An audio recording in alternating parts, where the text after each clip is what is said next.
राज्यातील जेवढे धर्मदाय रुग्णालय आहे त्यापैकी फक्त 94 धर्मदाय रुग्णालय असे आहे की ज्यांनी शासनाची जागा घेतली आहे आणि मागच्या अधिवेशनामध्ये राज्य शासनाने कायद्यामध्ये 41(अ) मध्ये अशी दुरुस्ती केली की कुठल्याही स्वरूपाची मदत घेतली असेल तरी धर्मदाय रुग्णालयांनी 10% बेड हे निर्धनसाठी आणि 10% बेड हे दुर्बल घटकासाठी आरक्षित ठेवावे आणि एकूण त्यांच्या टर्नओव्हरतील 2% रक्कम हे त्यातून त्यांच्या कल्याणासाठी खर्च करावे। यासाठी माननीय मुख्यमंत्री महोदयांनी पुढाकार घेतला आणि प्रत्येक रुग्णालयात एक आरोग्य मित्र या ठिकाणी नियुक्त केलेला आहे। त्यासोबतच आज मी सभागृहात ही अतिरिक्त माहिती सांगितली की केंद्र शासनाने म्हणजे इन्कम टॅक्स डिपार्टमेंटचा देखील धर्मदाय जे चॅरिटेबल संस्था असतात त्यांना एक्झम्पशन असतो, त्यामुळे तो बेनिफिट देखील ते घेतात, ATGचा देखील बेनिफिट घेतात। आणि आज महात्मा फुले जन आरोग्य योजना आणि आयुष्यमान भारत योजनेचा लाभ राज्यातील सर्व धर्मदाय रुग्णालयांनी जनतेला द्यावं यासाठी राज्य शासनाने GR काढला, परंतु काही लोकांचा त्यात विरोध होता, ते कोर्टात गेले। कोर्टाने राज्य शासनाला सांगितले की त्यांची बाजू ऐकून घ्या आणि त्यांची बाजू ऐकून घेतल्यानंतर लवकरच याची आम्ही पुन्हा एक नवीन SOP करत आहोत आणि राज्यातील गरीब जनतेला हे जे चॅरिटेबल हॉस्पिटल आहे यातून जास्तीत जास्त लाभ कसा देता येईल आणि जास्तीत जास्त निधी या गोरगरीब रुग्णांसाठी कशा पद्धतीने खर्च करता येईल या दृष्टीने पुढील 1.5 महिन्यामध्ये आम्ही एक नवीन SOP तयार करून आमचा प्रयत्न राहील की याच अधिवेशनामध्ये महाराष्ट्राच्या जनतेला या संदर्भाची नवीन SOP आम्ही जाहीर करू। काय कायदेशीर तरतूद आहे मागे आपल्याला माहीत असेल की दीनानाथ मंगेशकर हॉस्पिटलमध्ये एक अशा पद्धतीची घटना घडली होती।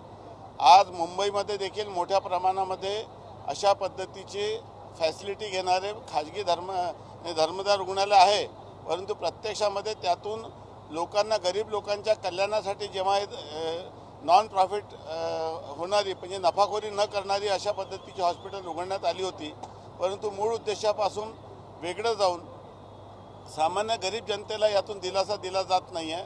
परंतु माननीय मुख्यमंत्री महोदय हे या विषयावर अतिशय गंभीर आहे आणि नवीन SOP मध्ये गरीब रुग्णाला योग्य पद्धतीने अधिक प्रभावीपणे लाभ मिळेल। आम्ही मोठ्या प्रमाणात सुधारणा केलेल्या आहे, परंतु नवीन सुधारणा करून जनतेला एक मोठा दिलासा यातून मिळणार आहे।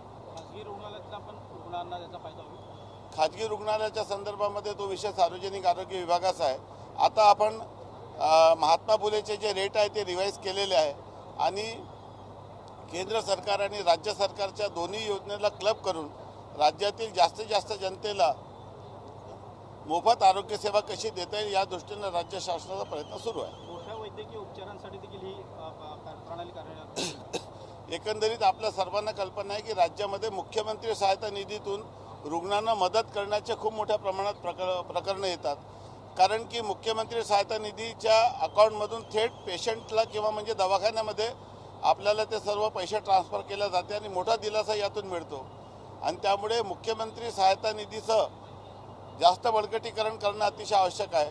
आणि हे जे चॅरिटेबल हॉस्पिटल आहे हे विधी व न्याय खात्याअंतर्गत येतात, त्यामुळे विधी न्याय मंत्री मुख्यमंत्री महोदय असल्याने त्यातून देखील जनतेला कशा पद्धतीने आपण आता पोर्टल विकसित केलेलं आहे, जे बेड आहे त्याच्या संदर्भामध्ये ऑनलाईन व्यवस्था या ठिकाणी निर्माण केलेली आहे, त्यातून मोठ्या प्रमाणामध्ये बदल घडलेला आहे, परंतु नवीन SOP मध्ये पुन्हा निश्चित मोठा बदल घडेल हे याचा मला विश्वास आहे।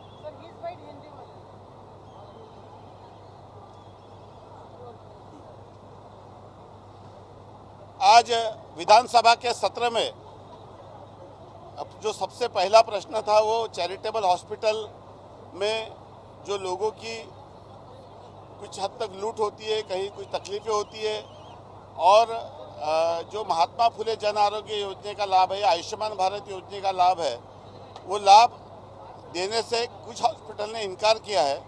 इस विषय के ऊपर प्रश्न उपस्थित किया गया था।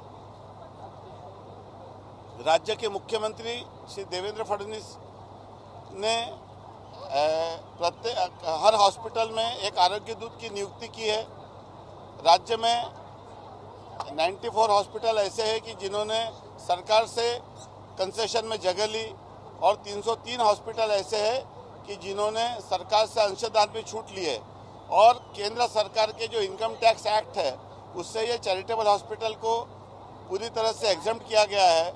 इस तरह की फैसिलिटी लेने के बाद राज्य में जो निर्धन जनता है या जो गरीब जनता है जिनका इनकम बहुत कम है उन लोगों को इस हॉस्पिटल में 10% बेड निर्धन के लिए और 10% बेड ये गरीब प्रवर्ग के लिए रिजर्व रखना जरूरी है और उनके टर्नओवर का 2% पैसा इनके वेलफेयर में खर्च करना बहुत ज़रूरी है। लेकिन दुर्भाग्य से बहुत सारे हॉस्पिटल ये करते नहीं। कुछ हॉस्पिटल ने सरकार के इस निर्णय को हाईकोर्ट में चुनौती दी। हाईकोर्ट ने राज्य सरकार को इन सबके जो इनका कहना है वो सुनने के लिए निर्देश दिए। हमने उनका रिप्रेजेंटेशन लिया और हम नई एसओपी कर रहे हैं। माननीय मुख्यमंत्री महोदय ने आरोग्य दूत और ऑनलाइन पोर्टल करके सारे हॉस्पिटल का मॉनिटरिंग किया है और ये जो 2% अमाउंट है ये 2% अमाउंट से भी गरीब लोगों का लाभ किस तरह से दिया जा सकता है। अच्छे हॉस्पिटल में भी गरीब लोगों को बेड मिलना चाहिए, उनको उपचार मिलना चाहिए। इस तरह की व्यवस्था, अच्छी व्यवस्था हम फिर से निर्माण करने का प्रयास कर रहे हैं और अधिवेशन खत्म होने के पूर्व ये नई एसओपी हम महाराष्ट्र की जनता को देने का प्रयास करेंगे।